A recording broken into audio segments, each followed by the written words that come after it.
Hello and welcome back to another showcase. Today's item of interest, Frost. Now, Frost is more of a defensive Warframe than offensive in my book. People may say he's a little bit of both, but still I think he leans on the defensive side. But overall, so awesome.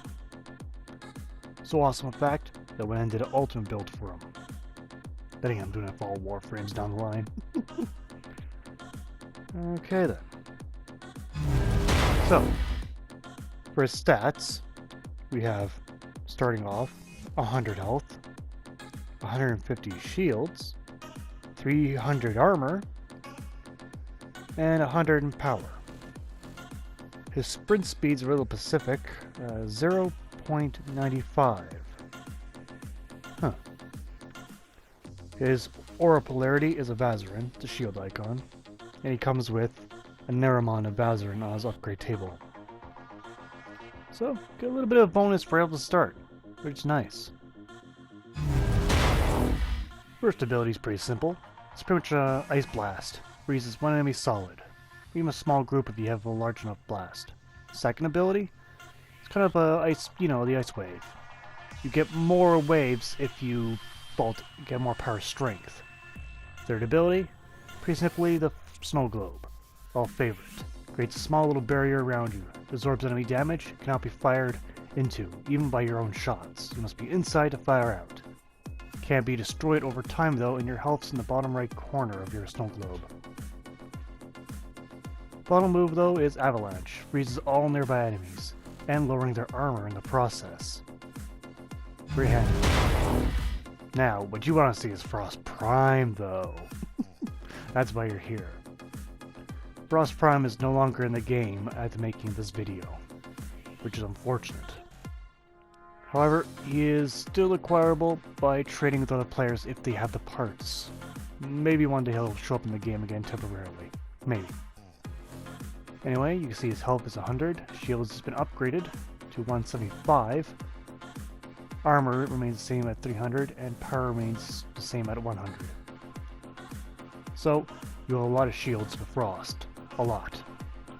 You best slap on that redirection. You make good handy use of it. Now, a few things. With the Snow Globe, Snow Globe's actually affected by multiple things in terms of its health. It affects by your power strength and your armor itself. So if you have those highly upgraded, you'll have a lot of health on your Snow Globe, as I'll point out later on. Here it is. Didn't take that much formas either. Only one reactor and 3 formas. So I got my Vitality and Redirection. You don't really need Vitality in my book for this Warframe, but I put it in there anyway. And just Steel Fiber. You want that armor upgrade. I got my Prime Flow on there for maximum energy because, to be honest, my efficiency isn't that great. I dumped everything into Power Strength, which I got 314 of it. Stretch will be needed because your Snow Globe will be rather small otherwise. And as I mentioned, you want the Avalanche to reach out farther too if you use it. My Blame Rage is maxed out though. You don't really need it maxed out. I just took the extra mile too. And I put a Power Drift in the Exos mod slot. I kept the aura the same. I kept the Vazarin, though you can put whatever you want on it, though it might take an extra forma depending on what you want. Now other than that, there's this Transient Fortitude and Intensify, which don't really negatively impact Frost at all. Duration's not a huge deal. At least I don't believe it is. Now, I'll show you the numbers, what gets impacted. We're going to ignore Freeze and Ice Wave. But Snow Globe, each of my Snow Globes has 20,000 health. That's a lot. That's enough to take a full barrage of from enemy troops. That's what 300% power strength gets you, and 600 some armor. Avalanche is also powerful. The armor reduction I do is 125. Now that's full armor, that strips the armor off the Grenier fully. They go to the red bars. Just a byproduct of what I designed here. Damage is also 4,500, just about. The duration isn't that great, but it does reach very far at 21 meters. So that's the overall idea. You're relying on your snow globe and avalanche. Although, you don't have a good... my build doesn't have very good efficiency. That's why I get the prime flow on. So you can't spam each of these moves.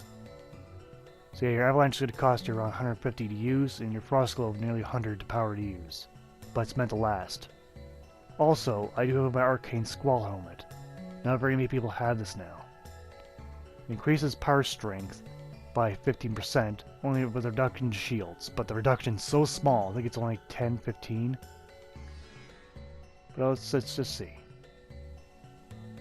Yeah, just only 50 shields, and you get 50% more power strength. So I have that little bit of advantage compared to most people. But oh well, snow globe will still be powerful. To prove my point, I'll take heavy gunners, 20 of them. Let's jack up to the max level. Yeah, this is a good idea. This is not a good idea. Normally this would be a hopeless situation. Just one of these guys is enough to lay out an entire squad of people. Just one. And it happens a lot. You can't fault anyone being dropped by a level 35 heavy gunner. There's no good way to survive a direct attack. But, can my snow globe survive? Well, aside from these two getting in, you can see on the outside that they started firing. Now, another neat feature is, in the first few seconds of the enemy's firing, whatever damage they inflict on the snow globe adds to the health of the snow globe itself. We can see that a full barrage of them, whole squadron, is shooting at it. Now to prove my one last point, I'll now use an avalanche. All the enemies now have red bars of health for the 5 seconds that they're frozen with my duration as it is. And with me, when I was off, I'm dead. Anyway, pros and cons. Now on the pro side, we got a Warframe with very powerful defensive capabilities that can be used in multiple ways. His offensive is pretty good too. And he has plenty of armor. Oh, and I didn't mention this or show it earlier, but he does have a passive built in. It's very minor though. If an enemy strikes him, they become frozen solid. There's like around 25% chance. It's not a really key feature. Anyway, on the con side, he's rather a bit slow in terms of sprint speed, ever so slightly. And the Prime version, you can no longer naturally acquire it. You can no longer farm it. Which is truly unfortunate. Which didn't do that to any of the Warframes. Just skyrockets the value of these things. And then there's fewer people who have it, and then you got some normal guy of the Frost, and he's like, oh. He's like fucking level 20. Besides the point, anyway. Very few cons in terms of bringing a Frost to a fight. Very few. There's always more benefits than trouble. So, in conclusion, the Frost is a very effective Warframe. There's really literally no reason why you shouldn't own one. You'll find, if you don't know where its parts are, well, strained, but you can find them on Ceres. We're finding Lieutenant Lech, I think? Yes. But yeah, pretty much awesome Warframe.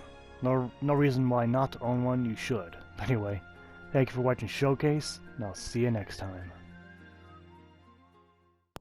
Want to see a particular weapon here on Showcase? Leave a comment down below. That might be the next weapon I choose. Thank you again for watching, and take care out there.